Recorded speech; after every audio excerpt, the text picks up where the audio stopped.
ngama kitani.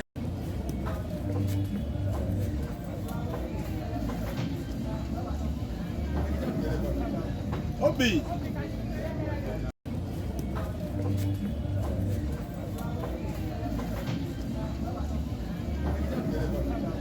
Obi.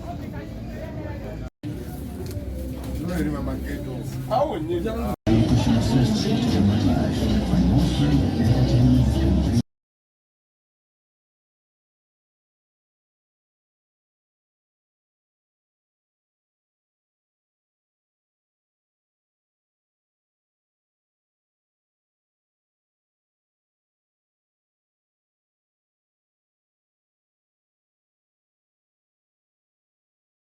Wasitenda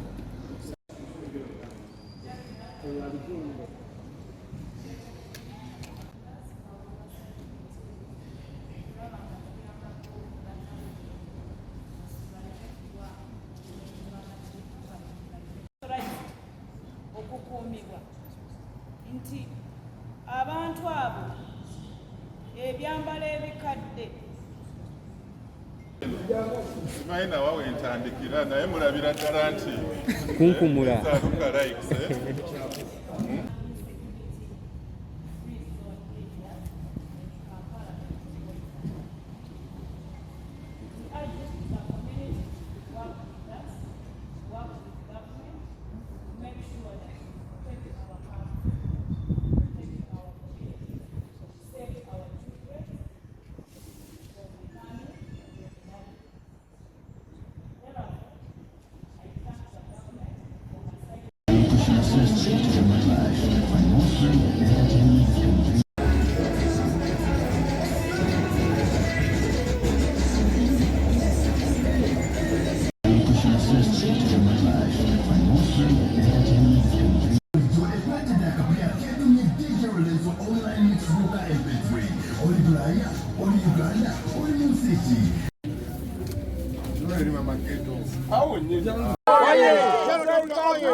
bategeeza nti tugenda kutuukirira ekikujjuko ekisinga obunene kubanga climax ey'omwaka ebeera ku lunaku olusooka okumalako omwaka n'okuyingira omwaka ogwa 2023 naye nga twandibasabye tuguyingire mu mirembe.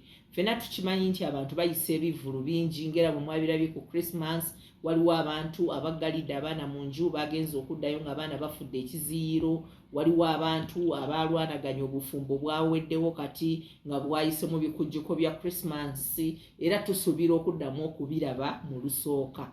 N'olwekyo abatuuliriza mwenna mbasaba tweyise bulungi mu nnaku ezisigaddeyo tuleme kukubagana mu maka. Bwe tuba tunywedde omwenge tunywe omwenge ogw'ekigero ogusobola okuleka ng'omwami n'omukyala waka muwuliziganya munyweko ogw'ekigero.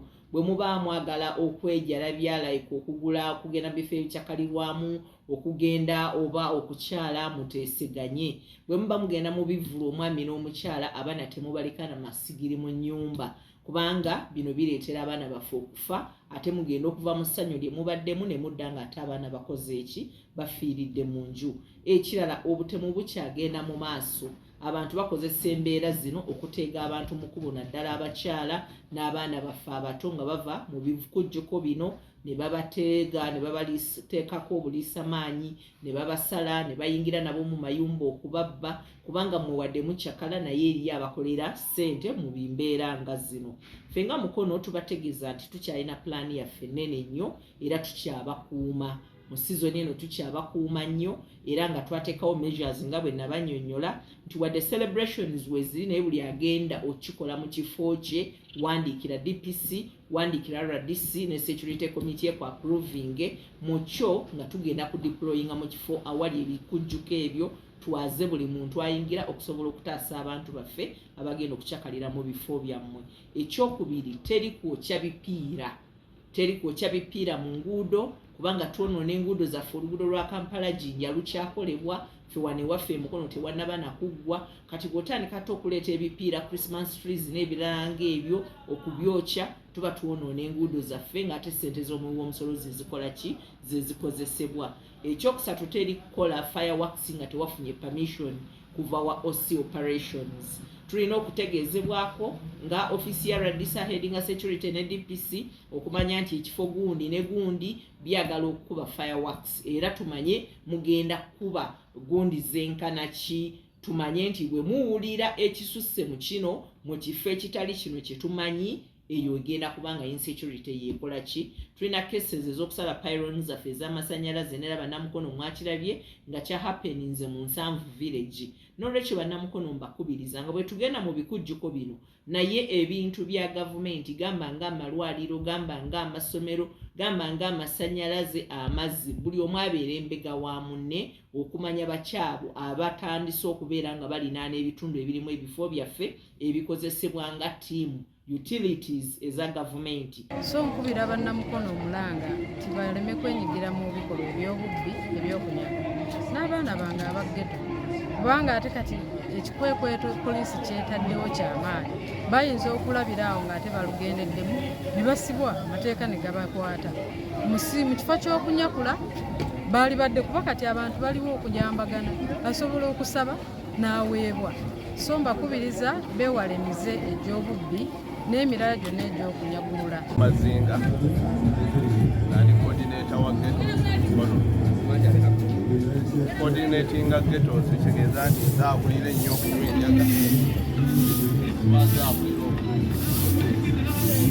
naye twayagala bannaghetto twekolemu omulimu kulaba nga twekunga okwemobilizinga kubeera ddala ghetto weeva oba buli ghetto weeri kati twalonda okulembeze ghetto erina okuba nga erina kiyamaani waayo kituyambako oluusi okumanyira ddala bammemba bameka abali ku ghetto. Oba otunuulidde n'ebyokwerinda kituyambako nti kati twagala okukendeeza ku mbeera poliisi gye badde ggiramu mu ghetto. Poliisi nga zijja buzibu ghetto oli awo nga baagala omuntu omu naye nga bayodde abantu 30.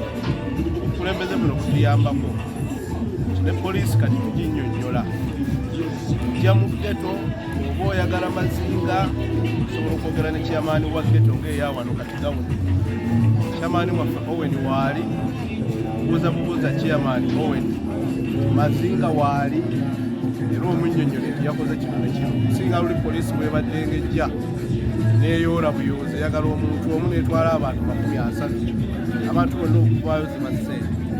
Zino ennaku enkulu ze tugendamu ghetto zino tuzitunuulira mu kifaananyi nakubadde tukyagenda mu maaso n'okweteekateeka obulungi naye kati waliwo embeera ennungi. Nakubadde tugenda mu nnaku nkulu tumalako omwaka ebikulu biba bingi buli muntu olunaku alusuubira munne naye ghettozi zaffe zigeze zifuna amawulire okusookera ddala okukendeeza ku buzzi bw'emisango.